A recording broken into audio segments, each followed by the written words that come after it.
अस्सलाम वालेकुम class prep. आज हम अपना बुक रीडिंग पेज नंबर 17 पढ़ने जा रहे हैं। नेक्स्ट पेज है, ठीक है। 17 पेज पे आज हमने स्वाद पढ़ना है। स्वाद की आधी शक्ल, ज़्वाद और ज़्वाद की आधी शक्ल के बारे में और उससे रिलेटेड जो हरूफ इल्लत हैं उनका जोड़ पढ़ेंगे।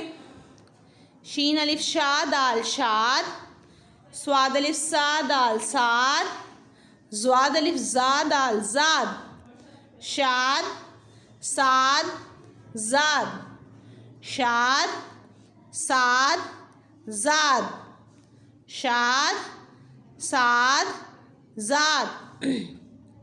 खे अलिफ खास स्वाद अलिफ सा खासा, खे अलिफ खास स्वाद अलिफ सा खासा, खे अलिफ खास स्वाद खास, बे अलिफ बात ए बात खास बात।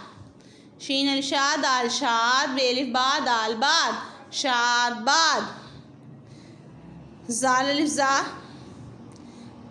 ज़ाल अलिफ ज़ा ते ज़ात, पे अलिफ पा ते पात ज़ात पात।